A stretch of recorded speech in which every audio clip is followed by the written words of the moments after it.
Bonjour, bonjour à vous toutes, bonjour à vous tous.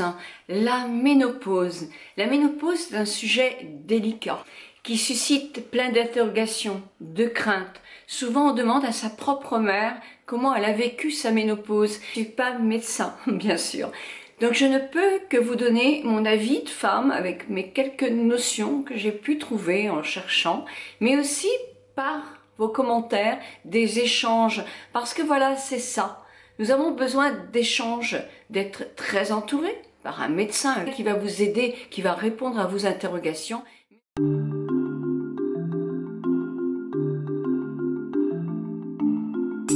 Alors chaque femme va vivre sa ménopause ou vivra ou a vécu sa ménopause d'une manière différente. Et oui, ce n'est pas du tout le même chemin pour tout le monde. Mais nous avons déjà parlé quand même des avantages que certaines femmes vont trouver. Terminé, il n'y a plus de règles. Tous les mois, on n'a plus cette grosse fatigue, ces cernes qui descendent jusque-là, ces maux de ventre, ces lourdeurs de ventre, ces lourdeurs de jambes, mais aussi cette rétention d'eau et encore plein d'autres inconvénients que certaines peuvent avoir. La ménopause, c'est quand même la fin de ça. Plus besoin non plus de contraception. Et oui, après l'arrêt des règles, plus de grossesse possible. Donc c'est aussi un énorme soulagement. C'est trop beau. Il y a aussi quelques inconvénients. Oh, mon Dieu, c'est la fin de ma vie. Je ne suis plus une femme. Je ne peux plus concevoir. Aïe, aïe, aïe. Peut-être pour certaines. Oui, c'est possible. Parfois, de temps en autre, les femmes prennent du poids. Alors peut-être pas tout de suite après l'arrêt des règles, mais très peu de temps après. Donc ça, nous allons voir ça après. Il y a aussi des instabilités d'humeur, des angoisses, quelquefois des dépressions. Donc ça, effectivement, il faut en parler aux médecins et les soigner. Mais il y a aussi les bouffées de chaleur. Beaucoup de femmes ont des bouffées de chaleur. Des sueurs nocturnes, c'est aussi des bouffées de chaleur, mais qui se passent que la nuit. Il y a un changement de corps, un changement de peau, un changement de beaucoup de choses. Alors pas forcément à l'arrêt, le mois suivant des règles, hein, ne vous inquiétez pas, mais au fil du temps. Sécheresse de la peau, plus la peau est sèche déjà, plus elle aura tendance à s'assécher. Les cheveux aussi, mais aussi quelquefois il y a des sécheresses du regard. On peut avoir des sécheresses aussi sur tout le corps, une sécheresse vaginale.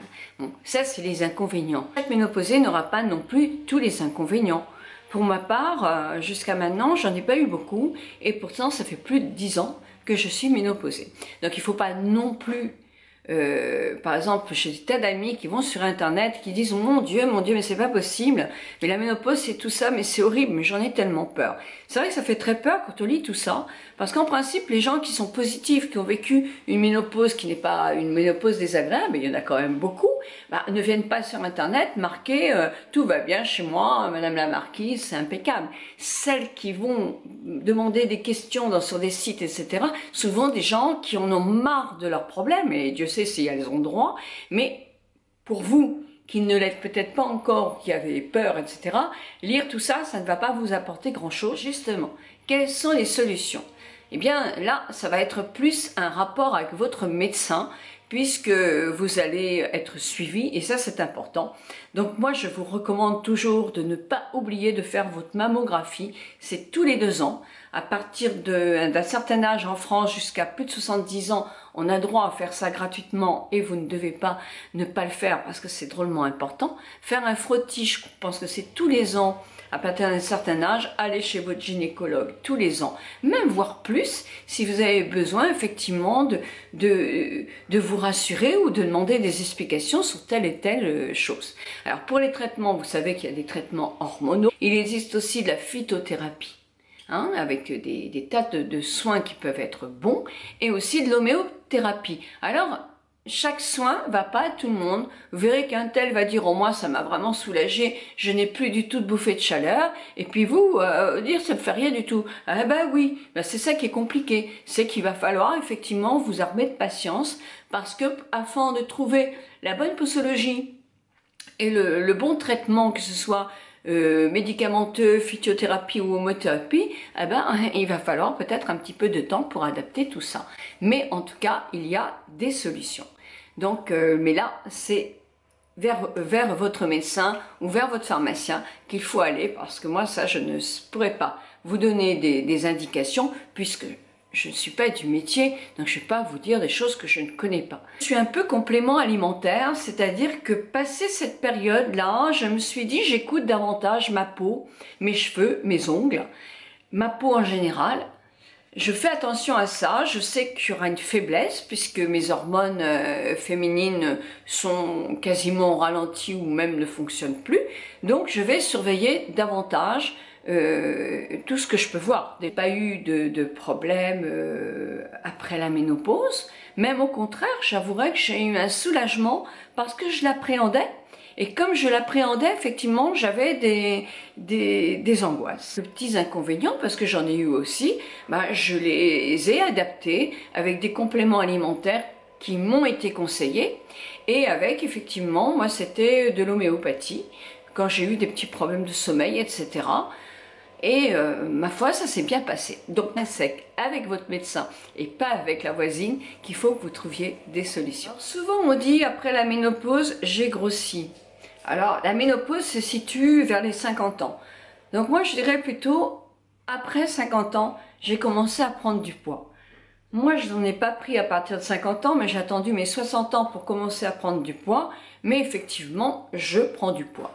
Alors, pourquoi est-ce que je prends du poids? Parce que dans le corps, tout change aussi. Vous avez la masse grasse qui devient plus importante. Ça, moi, je n'avais pas du tout un pet de ventre jusqu'à mes 60 ans. Hein. Et, alors, ça y est, il est venu en place. Le petit bidon, il est là. Le gras sur l'abdomen, on sait très bien que ça peut arriver après justement 50 ans. Donc, la masse grasse s'accentue. La masse maigre, les masses maigres, c'est les muscles, elle s'atrophie, elle diminue. Et c'est ce rapport entre la masse grasse et la masse maigre qui fait effectivement que le corps change et qu'on prend des rondeurs un petit peu partout. Et bien là, il n'y a qu'une seule solution et je déteste cette solution, mais c'est le sport. Quelques-unes de mes amies qui, pour combattre ça, se mettent à un régime mais énorme. Mais c'est très mauvais parce que après la ménopause, par contre, avec cette déficience hormonale, notre capital os devient plus critique et on peut avoir l'ostéoporose qui n'est pas du tout agréable en vieillissant. Donc ça, c'est pareil. À partir d'un certain âge, avec votre médecin, de temps en temps, je crois que c'est tous les 2-3 ans, tous les 3 ans, moi je crois, vous faites un bilan de votre capital osseux pour voir où vous en êtes. Alors sur le visage, certes, c'est-à-dire qu'une peau plus sèche va devenir plus sèche, une peau plus grasse, elle a du peau, elle va s'arranger, c'est-à-dire qu'en général, il y a moins d'acné, il y a une peau qui a été très brillante, elle va rester sur la ligne médiane, mais va être plus normale, voire un petit peu sèche sur les joues. Donc on a effectivement la peau qui s'assèche un tout petit peu. Elle s'affine aussi. Alors on ne se rend pas tellement compte parce qu'elle voit les pores sont plus apparents et quand on parle qu'une peau s'affine, les gens disent non, pas sur moi. On le voit, plus on vieillit, plus on va le voir avec cette petite peau là qui, même si elle est terne et moins belle, va effectivement être moins confortable, va s'assécher davantage, va faire un petit peu, la comparaison est pas belle, mais vous savez, quand une terre est asséchée et quand il n'y a plus d'eau, eh bien ça fait des... Et bien voilà. Et sur des personnes très âgées, souvent on le voit ça, et ça peut être même très mauvais parce qu'il n'y a plus la peau comme si elle n'était plus protégée par le sébum, et on peut avoir des petits bobos qui se guérissent moins vite. La peau qui est très sèche, et comme elle est très sèche la peau, eh bien elle est irritable, elle desquame, elle est désagréable, il y a des irritations, il y a des démangeaisons, et pour ça c'est maintenant nous que nous devons effectivement travailler notre peau et l'hydrater un maximum sur tout notre corps pour éviter ça quand nous ne serons plus âgés. Quand on a une peau hyper sèche aussi sur les jambes, il faudra éviter tout ce qui est les gels lavants. Les gels lavants qui sont quelquefois trop parfumés, qui ont donc de l'alcool et qui peuvent dessécher et surtout irriter la peau. Alors justement, l'autre jour, je vous avais parlé d'un soin Gabrielle Goussian, moi que j'ai connu grâce à ma pharmacienne, et c'est le bain romain. Je vous mettrai la vidéo là. Mais franchement, ça c'est génial. Moi je vois plein de personnes, je l'ai recommandé à la maison de retraite de ma maman, parce que les peaux deviennent de plus en plus sèches, et ça c'est vraiment super. Mais bon, à la limite, c'est mieux que rien quand on le fait quand on est très âgé, quand on a déjà la peau très sèche, c'est mieux. J'ai aussi le lait pour le corps, le Derme Avenir, qui est un lait sérum hydratant et qui est vraiment super, super, super. Il hydrate vraiment en profondeur, c'est jamais très en profondeur, mais en tout cas ce qu'il laisse à la peau va faire un film qui va laisser la peau hydratée vraiment. Pour le visage, il faut, comme je vous dis, surveiller, commencer les produits commencer. Donc continuer les produits anti-âge, mais c'est là qu'il faut continuer, qu'il faut commencer à faire un sérum pour aider la peau, surtout le soir, à se reconstruire, à se régénérer. N'oubliez pas non plus de soigner vos mains, de soigner vos pieds. La corne va devenir plus importante, non pas parce qu'on est en ménopause, mais parce que l'âge avance et que nos petits pieds, ils nous portent et ils marchent beaucoup, ils sont enfermés dans des chaussures. Bref, ils souffrent. Les cheveux, c'est pas non plus un phénomène lié entièrement à la ménopause. C'est lié à l'avancée des cheveux, à l'avancée de l'âge, au vieillissement. Hein. Donc là, c'est pareil. Moi, c'est un complément alimentaire que je prends régulièrement pendant 2 mois. Moi, je perds mes cheveux comme les feuilles au mois de septembre. C'est du phytophaner. C'est quelque chose qui va aider effectivement, mais bien m'aider moi. Hein. J'en ai 2 flacons comme ça. Je vais faire juillet-août. Et au mois de septembre, bien sûr, j'en perdrai un petit peu de cheveux, mais j'en aurai déjà plein de petits qui vont repousser. Ne pas attendre d'avoir vraiment peu de cheveux pour commencer à faire des traitements de compléments alimentaires. Parce que je suis dans les compléments alimentaires, moi souvent je fais effectivement une cure d'élastine pour ma peau, mais j'en fais on va dire 2 ou 3 fois par an. Là j'en ai pas à vous montrer parce que je ne l'ai pas. C'est de la marque Solar et je les aime beaucoup. Mais voilà, alors ça c'est très très bien aussi. Alors, si vous avez des insomnies complètes, etc., ou une dépression, elle ne viendra pas à bout. Hein. Mais quand vous sentez un petit peu plus déprimé, on va dire, en disant « Oh, je suis une baisse de morale, là, je suis fatiguée », moi, j'en avais parlé à un ami qui est dans le médical et qui m'avait dit « Tu devrais prendre du millepertuis, c'est vraiment très très bien. » Eh bien, moi, j'en prends, ça va faire 1 mois que j'en prends, 1 par jour, et je vous assure que ça m'a décontracté, vraiment ça m'a fait énormément de bien. Sujet de la sécheresse vaginale, les parois, le vagin, tout ça se déshydrate aussi au fil du temps, et à la baisse d'hormones féminines, même à leur chute totale, et on ne se rend pas forcément compte vraiment que ça va arriver. Mais certaines, on peut avoir quelquefois des cystites à répétition, et dans les examens, il n'y a pas d'infection. Donc là, il faut quand même se poser des questions. Et puis, on le sent quand même. On sent aussi qu'il y a une petite sécheresse qui s'opère. Donc là, vous avez des solutions quand même. Dans notre pays, en pharmacie, on vend énormément d'ovules. Donc c'est cette solution, je suppose, pour les ovules lubrifiantes. Mais vous avez aussi des traitements, voire les personnes qui font les traitements hormonaux ont certainement moins ce problème-là. 1 femme sur 10 vont être atteintes au bout d'un certain temps de sécheresse vaginale. Et ça peut être hyper désagréable. Donc les solutions, c'est ou des médicaments, ou alors des ovules lubrifiantes. Vous avez le traitement hormonal qui peut être local, donc pas avec les inconvénients d'un traitement hormonal qu'on prend oralement.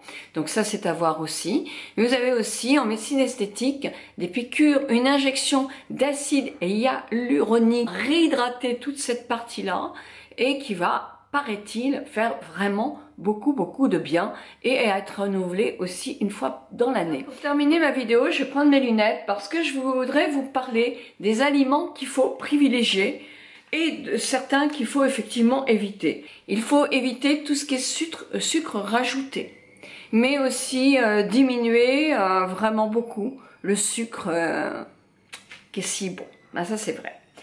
Les produits laitiers, alors ne en prendre si on les supporte, mais effectivement essayer de ne pas faire d'excès, surtout pour le beurre par exemple, la margarine. Viande rouge, alors il ne faut pas dire et il ne faut pas l'éliminer complètement, mais essayer d'alléger un petit peu en viande rouge, ainsi que les viandes fumées, boire 1,5 litre mais de l'eau. Faire de l'exercice, bah oui, ça revient tout le temps, ce serait trop merveilleux si on pouvait rester à ne rien faire et que tout quand même continue à se muscler normalement, ce serait formidable. On peut continuer pour nous aider justement à garder la forme et le bien-être, c'est tout ce qui est à base d'huile d'olive. Alors pas non plus le litre à chaque fois, hein, mais un petit peu d'huile d'olive, les olives carrément. Tout ce qui est tomates, tout ce qui est les fruits oranges et les légumes oranges comme les carottes, les abricots, ça y est, ça va pas me venir, mais enfin les fruits, les oranges à couleur orangée. Les oméga 3 qui peuvent être dans le poisson et qui peuvent être aussi dans le végétal, comme les noix, les amandes, les noix de macadam aussi, c'est comme ça que ça s'appelle. C'est bon, ça j'en ai jamais mangé, je trouve ça très très bon, c'est moins gras que la noix. Les graines de chia, je sais pas comment on dit. Mais ça aussi, il faudrait y penser, surtout que ça n'a pas de goût, hein, ça ne me dérange pas du tout. Le zinc, alors on le trouve le zinc dans quoi? Bah, dans des compléments alimentaires, mais dans les huîtres, les coquillages, tout ce qui est coquillages de mer. Des enzymes qu'on peut trouver dans les ananas, la papaye, mais aussi, surtout aussi, le thé vert. Moi je l'aime pas trop ce thé vert, mais on sait très bien que c'est excellent, excellent pour la santé. Alors évidemment, je vous ai pas tout dit. Certaines vont être déçues, vont dire « Oh, je pensais qu'elle nous donnait des astuces et des conseils. » Non, ce sont des pistes et ce sont des échanges entre vous. Donc maintenant, je vais vous laisser dans vos commentaires pour pouvoir parler un petit peu, vous, de votre ménopause. On va terminer cette vidéo en se disant que déjà le sourire est un super médicament de tous les jours. Et voilà. Ce petit chapeau,